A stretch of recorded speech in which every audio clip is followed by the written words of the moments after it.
I'm driving down an empty freeway, no waiting for the light to change. So let's start things off with the Point Defiant Zoo and Aquarium. It is about a 50-minute drive from Seattle. Price ranges from $18 to $20 for adults, depending on if it's a weekday or a weekend, and $14 to $15 for children. 2 and under are free. During this time, the entry at the moment though is timed entry, so you have to reserve a time slot, and summer hours are 9 to 5. So the Point Defiant Zoo and Aquarium is the only combined zoo and aquarium in the Pacific Northwest. The zoo was established in 1905 and sits on 29 acres. There is over 367 varieties of animal species. So the zoo has 2 aquarium buildings. This one is the South Pacific Aquarium, and the other one is the Pacific Aquarium, which you will see later on in this video. One of the things that I really enjoy about this room is how close you can get to these stingrays. It's such a neat look. It just looks like you're walking out onto the ocean and could reach out and touch these stingrays.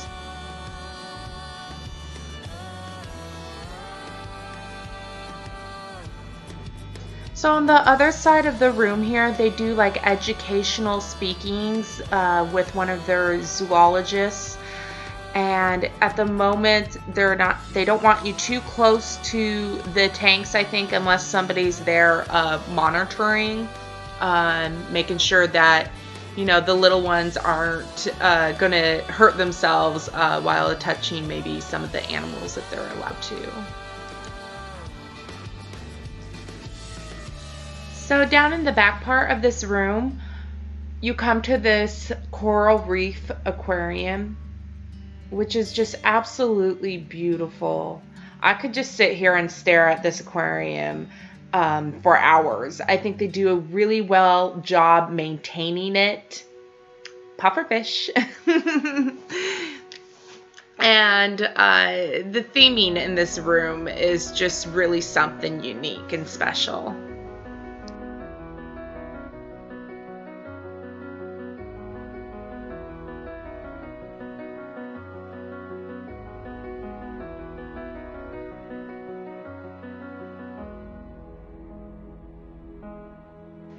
So we are actually in the other aquarium building, the Pacific Ocean. This one's a lot bigger. We are in their touch pool area where the kids can ask questions and touch starfish. It's one of my kids' favorite areas. They also have quite a few large tanks in this building compared to the other one, which have larger sharks and a sea turtle, and it kind of has a little bit of a partial overhang to it, so it's really neat to stand underneath it.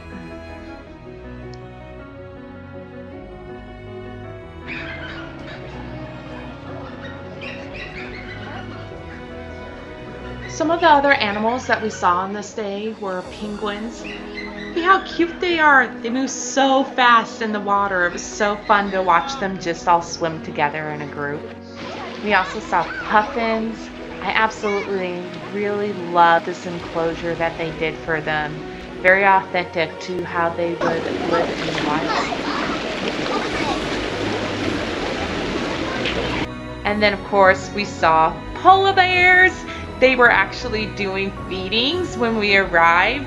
So we got really an up-close look at this polar bear, which usually sometimes you can't see because it'll hide behind the rocks. It was really, really a neat experience. Coming up here on your right is the exhibit of the muskox, but I really wanted to take the moment to discuss with you about great wolves. I tried to get a closer shots of the great wolves that they have here, but with our camera, I just wasn't able to.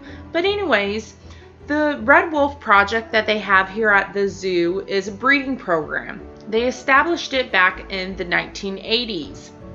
They took 14 wolves from the wild to restore the population.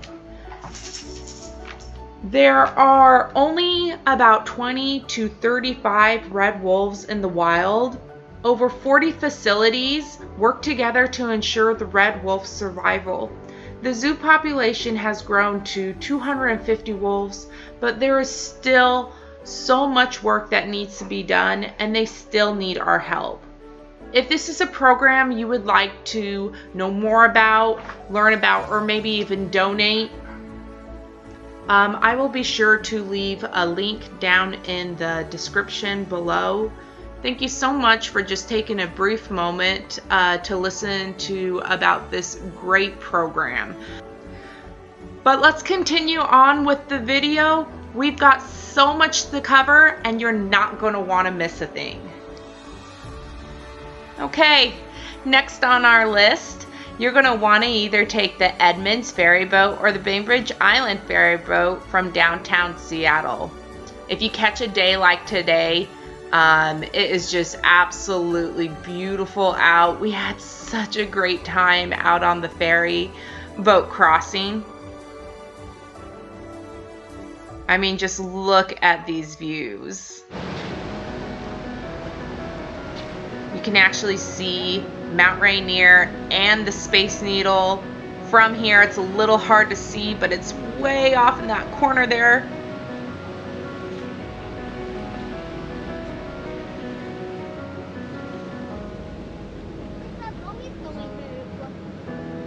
My kids really enjoyed it. It was very windy out once we got moving. You see Bella's hair just blowing in the wind. She thought it was so funny. She had a blast.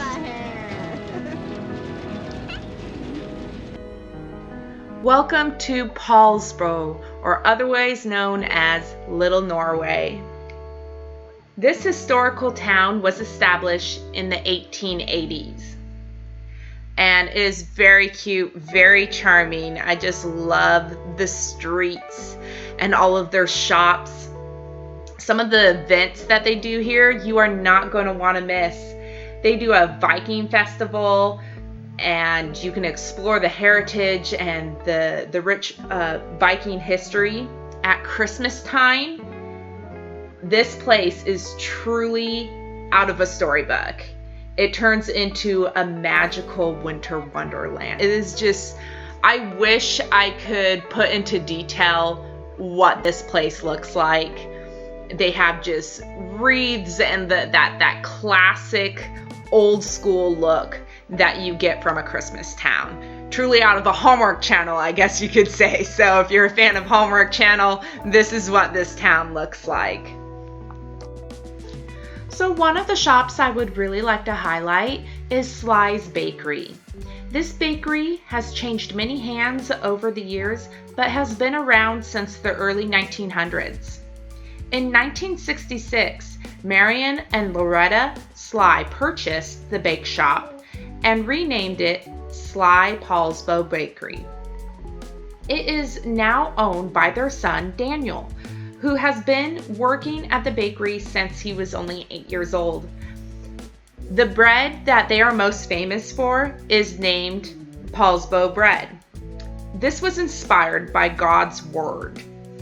When Marion Sly was reading the Bible one morning, from Ezekiel 4:9, the verse is, "Take thou also unto thee wheat and barley, and beans and lentils and millet, and fitches or spelt, and put them in one vessel, and make thee bread thereof." Today that bread can be found all over the world. Now, the recipe was sold, but you will not find a better quality than here in the original bake store, because other places have to follow an already pre-mix, whereas here it is done from scratch. But my all-time favorite bread would be the sourdough. Yum, yum, yum. One of my favorite things, though, to get here as a kid was their Happy Face sugar cookies. Also, a very popular item is their maple doughboys. So it's so fun to see these kids walking up and down the aisle, like the streets, with their big old donut doughboy, and especially around Christmas time. It's just those big old smiles. I mean, it warms your heart. One of my husband's favorites is the Viking cup with the cream cheese. Like, they have the center hollowed out and it's just mounds of cream cheese. Yum. So if you love cream cheese, I recommend getting that for sure. They also are known for these Crispies. It's a sweet raised dough layered over 30 times, so very flaky, with cinnamon and rolled in thin sugar. One of the other things that we got was the Bran Muffin. I really like this Bran Muffin because you know how Bran Muffins can be very dried out and a little bit too crumbly. This almost had like a stickiness to it that really bonded it very well. So I really enjoyed that. They had a apple strudel, and my kids got that giant chocolate Viking donut, which they split, of course, because we don't need a sugar high here, right, folks? So if you're in the area, be sure to check out Sluys Bakery and pick up some delicious goodies. You won't regret it. Across the street, you will find Liberty Bay Books. This bookstore has been around since 1977, back when it was known as Shotwell's Bookstore. I truly love this bookstore, with all of its nooks and crannies, and the unique stories, along with their many classic stories. I especially love the Norwegian wall in the back, with all of the history of the Nordic culture and the historical history of Poulsbo. They even had a few Nordic folktales. So I recommend stopping by this bookstore, picking up a few books while you're on vacation. I know my kids sure did. And also, if you're looking to support small businesses, they actually have a website that you can purchase their books online, and they will ship it out to you. So if that interests you, I'll be sure to leave a link to their website in the description down below. One of the really neat things that my daughter and I found on our way back to the vehicle was this little rock garden of inspiration, and they have all of these rocks here that you can just choose and take with you. I found this one, and the saying on it says, "The meaning of life is to find your gift. The purpose of life is to give it away." How wonderful is that? It's very inspirational. It uplifts me throughout my day. I have it in my kitchen where I get my coffee to just remind myself that.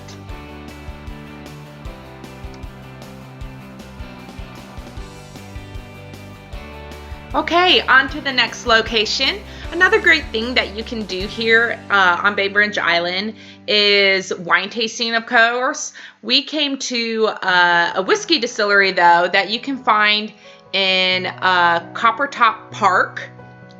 And we did a full tasting review here. If you are interested in viewing that, I will be sure to leave that video in the description down below. This place smelled amazing. I'm not a fan of whiskey, but that yeast smell from here just, it smells like baked bread. It's delicious.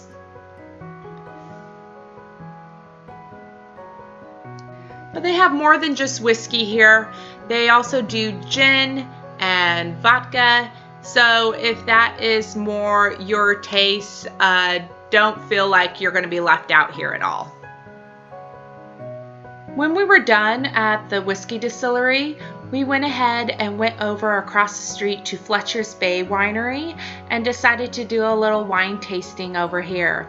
It was a very relaxed atmosphere. You can they have a food menu here, so you can get a few things of charcuterie boards, cheese boards, and stuff like that.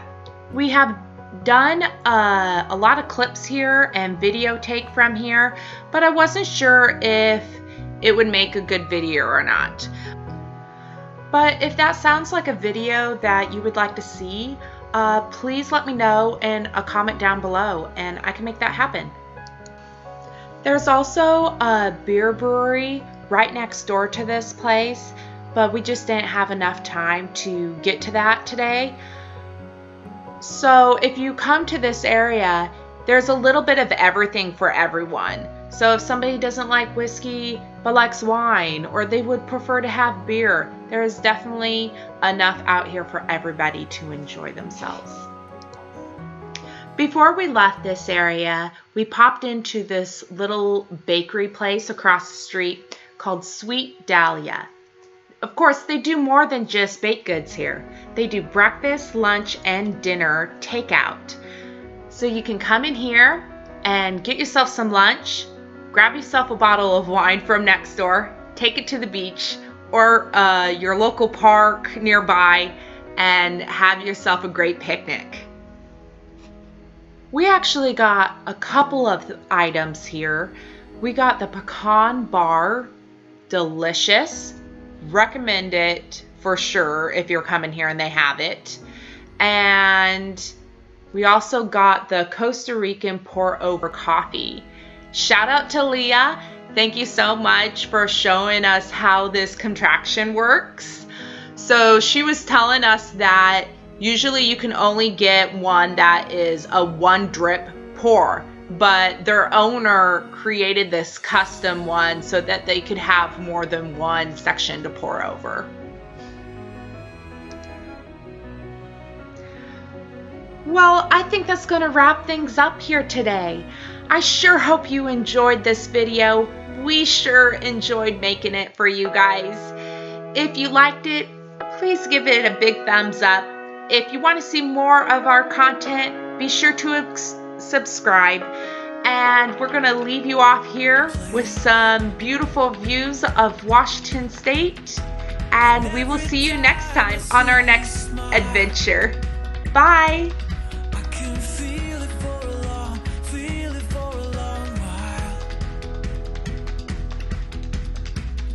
And I'm so excited to wake up and see your face with no makeup. See what trouble we can shake up. Everything is better with you. From the dawn till the day is done, we will do the best we can do. But I know the best is yet to come.